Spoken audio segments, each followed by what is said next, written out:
Update India TV, हर खबर सच्चाई की ओर। रवी भाऊ, तुम्ही आज जे साक्षर मोहीम राबवलेली आहे, श्री राम प्रभू नवमी उत्सव समितीचे तुम्ही अध्यक्ष आहात आणि महामंत्री पण राहिलेला आहात.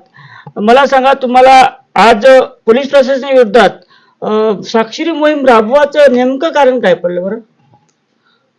मागच्या 25 डिसेंबरला एक नागोरावजी आवारी म्हणून आहे, जे आमच्या अतिशय निकट होते. त्यांचा ॲक्सिडेंटने दुःखद निधन झालं. त्याच दिवशी 25 तारखेला शेवाळकर पासून एक मुलगा टू व्हीलरनी स्पीड गाडीने निघाला आणि येताना एका बाईला उडवून दिलं. नंतर तहसील चौकामध्ये एकाला उडवलं आणि निघून गेला. त्याच्या आधी 2 दिवसाच्या आधी तहसीलपाशी ॲक्सिडेंट झाला होता, अशाच बाईक स्वारने झाला होता. डिसेंबर महिन्यामध्ये माझ्या डोळ्यासमोर अक्षरशः 4 ॲक्सिडेंट मी बघितले. जेव्हा ॲक्सिडेंट झाल्यानंतर एखाद्या व्यक्तीला मी हॉस्पिटलमध्ये घेऊन जातो आणि हॉस्पिटलमध्ये जेव्हा त्यांना रेफर करावं लागतं नागपूरला, ती स्थिती बघून अतिशय मान खालवल्या झालं. आणि मी रामनवमी समितीचा अध्यक्ष म्हणून गेल्या अनेक वर्षापासून काम करत आहे. इथे पत्रकार संघटना आहे, प्रेस वेलफेअर असोसिएशन म्हणून मी त्याचा सुद्धा अध्यक्ष आहे. मागे गेल्या अनेक वर्षापासून सामाजिक क्षेत्रातील सगळे ओळखतात. पण हे सगळं दृश्य बघत असताना कुठेतरी मला असं वाटलं की या वणी शहरामध्ये, वणी तालुक्यात, वणी विधानसभात पोलीस प्रशासनाचा धाक राहिलेला नाही. आणि धाक नसल्यामुळे स्कूटर गाडीवाला आपल्या पद्धतीने बेभान चालवतो, ॲटोवाला आपल्या पद्धतीने रस्त्यावरती उभा राहतो, कस्टमर भरतो आणि याचा त्रास हा अमाप होत चाललेला आहे. त्याचप्रमाणे आपण बघत असाल इतक्यात की पोलीस प्रशासनाचा या सगळ्यांचे धाक नसल्यामुळे वरचढ, तर त्यामुळे बाकीचे सुद्धा अवैध धंदेवाले डोके वर काढत आहेत. तुम्ही जर वणी भागामध्ये, वणीमध्ये जर फिराल तर मोठ्या प्रमाणामध्ये मटक्याचे धंदे तुम्हाला दिसतात, अवैध दारूचे धंदे तुम्हाला दिसतात, अवैध रेती तस्करी तुम्हाला दिसतात, अवैध कोळसा चोरी सुद्धा तुम्हाला इथं दिसतात. म्हणून एकंदरीत तुम्ही गुटख्या संदर्भात घ्या, तंबाखू गुटख्यांवरती सुगंधित तंबाखूवर बांध, ते बघा, बिनधास्त चालू आहे. त्याच्यामुळे आज जो गुन्हेगार करतो त्याच्यावरती पोलीस प्रशासनाचा वचक राहिलेला नाहीये. वचक नसल्यामुळे वणी शहरामध्ये जो पाहिजे तो त्या पद्धतीने आपला वावरून राहिलेला आहे. अवैध धंद्याला म्हणजे पोलीस प्रशासनाकडून पाठबळ मिळतं असं तुमचं म्हणणं आहे का?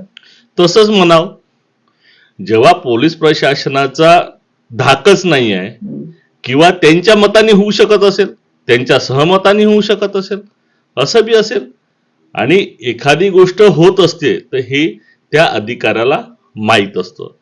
आम्ही पण वणीमध्ये राहतो, आम्हाला पण समजतं. त्याच्यामुळे अधिकाऱ्याच्या संगनमतानेच ह्या सगळ्या गोष्टी होत असतात असा माझा ठाम आरोप आहे या सगळ्या विषयांवरती. पण या संदर्भात तुम्ही वणीकर, तुमच्या वणी तालुक्यातला सगळ्या जनतेचा विश्वास जेव्हा एक सामाजिक कार्यकर्ता म्हणून रवी बिलवकरकडे जातोय, तेव्हा तुम्हाला हा प्रश्न पडतोय का नेमका आपण जनतेला उत्तर काय देत, सामाजिक कार्यकर्ता म्हणून जनतेला उत्तर काय देतं?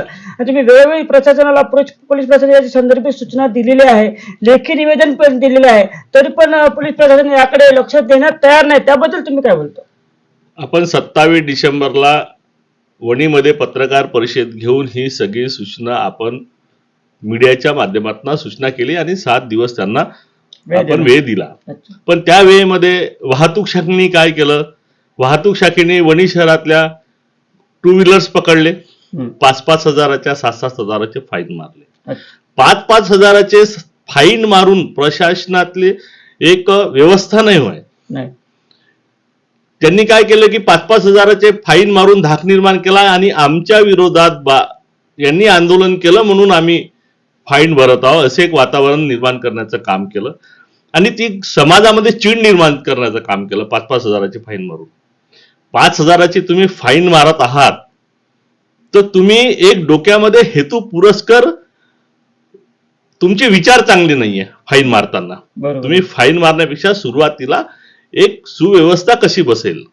तुमचा पोलीस अधिकारी जर चौकामध्ये उभा झाला तर टू व्हीलर वाल्याला असाच धाक आला पाहिजे. कायदा व सुव्यवस्था कुठं कायदा व चालू आहे सुव्यवस्था तुमच्या अंगात वर्दी असतं वाटतं. अच्छा, आणि वर्दी जेव्हा पाहते आणि चौकात उभा असला तर असाच भीतो टू व्हीलर खाकीचा वाला. धाक राहिला नाही असं म्हणणं आहे तुमचं. तर तुम्ही फाईन मारून धाक निर्माण करण्यापेक्षा तुम्ही तुमच्या खाकीचा धाक निर्माण करा. बरोबर आहे.